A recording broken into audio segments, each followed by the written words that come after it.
पौराणिक कथा के अनुसार पूर्व काल में चित्रभानु नामक एक शिकारी था। जानवरों की हत्या करके वह अपने परिवार को पालता था। वह एक साहूकार का कर्जदार था, लेकिन उसका ऋण समय पर ना चुका सका। क्रोधित साहूकार ने शिकारी को शिव मठ में बंदी बना लिया। संयोग से उस दिन शिवरात्रि थी। शिकारी ध्यान मगन होकर शिव संबंधी धार्मिक बातें सुनता रहा। चतुर्दशी को उसने शिवरात्रि व्रत की कथा भी सुनी। शाम होते ही साहूकार ने उसे अपने पास बुलाया और ऋण चुकाने के विषय में बात की। शिकारी अगले दिन सारा ऋण लौटा देने का वचन देकर बंधन से छूट गया। अपनी दिनचर्या की भांति वह जंगल में शिकार के लिए निकला, लेकिन दिन भर बंदी गृह में रहने के कारण भूख प्यास से व्याकुल था। शिकार खोजता हुआ वह बहुत दूर निकल गया।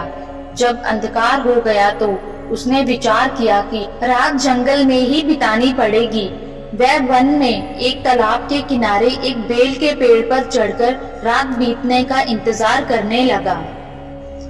बिल वृक्ष के नीचे शिवलिंग था, जो बिल पत्रों से ढका हुआ था। शिकारी को उसका पता ना चला। पड़ाव बनाते समय उसने जो टहनियां तोड़ी वे संयोग से शिवलिंग पर गिरती चली गई। इस प्रकार दिन भर भूखे प्यासे शिकारी का व्रत भी पूरा हो गया और शिवलिंग पर बेलपत्र भी चढ़ गए। एक पहर रात्रि बीत जाने पर एक गर्भिणी हिरनी तालाब पर पानी पीने पहुंची। शिकारी ने धनुष पर तीर चढ़ाकर ज्यों ही प्रत्यंचा खींची। हिरनी बोली, मैं गर्भिणी हूँ, शीघ्र ही प्रसव करूंगी। तुम एक साथ दो जीवों की हत्या करोगे, जो ठीक नहीं है। मैं बच्चे को जन्म देकर शीघ्र ही तुम्हारे समक्ष प्रस्तुत हो जाऊंगी, तब मार लेना। शिकारी ने प्रत्यंचा ढीली कर दी और हिरनी जंगली झाड़ियों में लुप्त हो गई। प्रत्यंचा चढ़ाने तथा ढीली करने के वक्त कुछ बिल पत्र अन्यास ही टूटकर शिवलिंग पर गिर गए। इस प्रकार उसे अनजाने में ही प्रथम पहर का पूजन भी संपन्न हो गया। कुछ ही देर बाद एक हिरनी उधर से निकली। शिकारी की प्रसन्नता का ठिकाना ना रहा। समीप आने पर उसने धनुष पर बाण चढ़ाया। तब उसे देख हिरनी ने विनम्रता पूर्वक निवेदन किया, हे शिकारी, मैं थोड़ी देर पहले ऋतु से निर्वित हुई हूँ, कामातुर विरहणी हूँ, अपने प्रिय की खोज में भटक रही हूँ। मैं अपने पति से मिलकर शीघ्र ही तुम्हारे पास आ जाऊंगी। शिकारी ने उसे भी जाने दिया। 2 बार शिकार को खोकर उसका माथा ठनका। वह चिंता में पड़ गया। रात्रि का आखिरी पहर बीत रहा था। इस बार भी धनुष से लगकर कुछ बेलपत्र शिवलिंग पर जा गिरे तथा दूसरे पहर की पूजा भी संपन्न हो गई। तभी एक अन्य हिरणी अपने बच्चों के साथ उधर से निकली। शिकारी के लिए यह स्वर्णिम अवसर था। उसने धनुष पर तीर चढ़ाने में देर नहीं लगाई। वह तीर छोड़ने ही वाला था कि हिरनी बोली, हे शिकारी, मैं इन बच्चों को इनके पिता के हवाले करके लौट आऊंगी। इस समय मुझे मत मारो। शिकारी हंसा और बोला, सामने आए शिकार को छोड़ दूं? मैं ऐसा मूर्ख नहीं। इससे पहले मैं 2 बार अपना शिकार खो चुका हूँ। मेरे बच्चे भूख प्यास से व्यग्र हो रहे होंगे। उत्तर में हिरनी ने फिर कहा, जैसे तुम्हें अपने बच्चों की ममता सता रही है, ठीक वैसे ही मुझे भी। हे शिकारी, मेरा विश्वास करो, मैं इन्हें इनके पिता के पास छोड़कर तुरंत लौटने की प्रतिज्ञा करती हूँ। हिरनी का दुख भरा स्वर सुनकर शिकारी को उस पर दया आ गई। उसने उस मृगी को भी जाने दिया। शिकार के अभाव में तथा भूख प्यास से व्याकुल शिकारी अनजाने में ही बेल वृक्ष पर बैठा बेल पत्र तोड़ तोड़कर नीचे फेंकता जा रहा था। वो फटने को हुई तो एक हष्ट पृष्ठ मृग उसी रास्ते पर आया। शिकारी ने सोच लिया कि इसका शिकार वह अवश्य करेगा।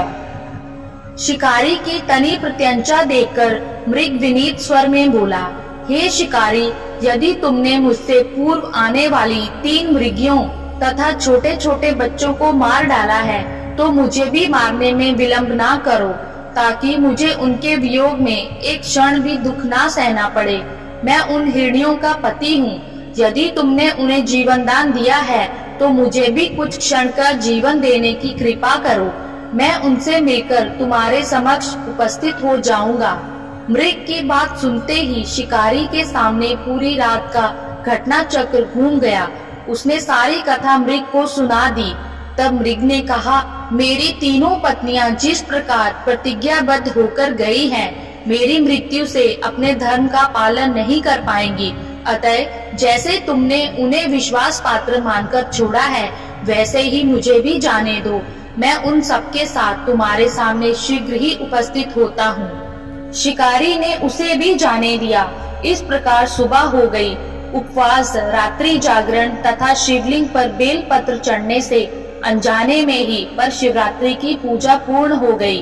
पर अनजाने में ही की हुई पूजन का परिणाम उसे तत्काल मिला। शिकारी का हिंसक हृदय निर्मल हो गया, उसमें भगवत शक्ति का वास हो गया।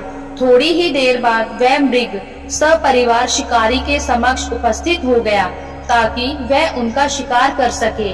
किंतु जंगली पशुओं की ऐसी सत्यता, सात्विकता एवं सामूहिक प्रेम भावना देखकर शिकारी को बड़ी ग्लानि हुई। उसने मृग परिवार को जीवन दान दे दिया। अनजाने में शिवरात्रि के व्रत का पालन करने पर भी शिकारी को मोक्ष की प्राप्ति हुई। जब मृत्यु काल में यमदूत उसके जीव को ले जाने आए तो शिव गणों ने उन्हें वापस भेज दिया था। शिकारी को शिवलोक ले गए। शिव जी की कृपा से ही अपने इस जन्म में राजा चित्रभानु अपने पिछले जन्म को याद रख पाए तथा महाशिवरात्रि के महत्व को जानकर उसका अगले जन्म में भी पालन कर पाए। मान्यताओं के अनुसार जो कोई व्यक्ति भगवान शिव जी की पूजा अर्चना करता है तथा उनको प्रसन्न करने के लिए व्रत रखता है तो भोलेनाथ भगवान उसकी सभी मनोकामनाएं पूर्ण करते हैं। शिव पुराण के अनुसार मासिक शिवरात्रि का व्रत रखने वाले स्त्री व पुरुष को मन चाहा वरदान मिलता है। कहा जाता है मासिक शिवरात्रि का व्रत भगवान भोलेनाथ को अति प्रिय है। मासिक शिवरात्रि व्रत रात्रि में पूजा क्यों होती है? पौराणिक मान्यताओं व शिव पुराण के अनुसार हर मासिक शिवरात्रि व्रत के दिन भगवान शिव शंकर जी की पूजा रात्रि के समय होती है। मान्यता है कि चतुर्दशी वाले दिन रात्रि के समय ही भगवान शिव जी का विवाह माता पार्वती जी से हुआ था। इस बार मासिक शिवरात्रि 13 सितंबर 2023 बुधवार के दिन किया जाएगा। इस विशेष व्रत को रखने वाले व्यक्ति भगवान शिव जी की पूजा अर्चना रात्रि के समय करते हैं, क्योंकि शास्त्रों में इस व्रत को अति उत्तम बताया गया है। इस बार चतुर्दशी तिथि 13 सितंबर को प्रातः काल जल्दी 2:21 पर शुरू होगी और 14 सितंबर 2023 को सुबह के 4:48 पर लगभग समाप्त हो जाएगी। मासिक शिवरात्रि व्रत कैसे करें? इस दिन प्रातः जल्दी उठकर स्नान आदि से मुक्त होकर भगवान सत्यनारायण को पानी चढ़ाकर पीपल व तुलसी के पेड़ में पानी चढ़ाएं। रात्रि के समय भगवान भोलेनाथ की मूर्ति अर्थात शिवलिंग को दूध, पानी व गंगा जल से स्नान आदि करवाएं, जिसके बाद भगवान का रोली मोली, दूध, दही, घी, बिलपत्र, धतूरा, सृजन के पुष्प, फल, पुष्प आदि से भगवान भोलेनाथ का अभिषेक करें। जिसके बाद भगवान के भजनों की गुणगान करें और आरती करें। इसके बाद भगवान शिव जी को भोग लगाकर वितरण करें। दूसरे दिन मासिक शिवरात्रि के व्रत का पारण करें। पूजा करते समय भगवान शिव जी के महामंत्र ओम नमः शिवाय का जाप करें।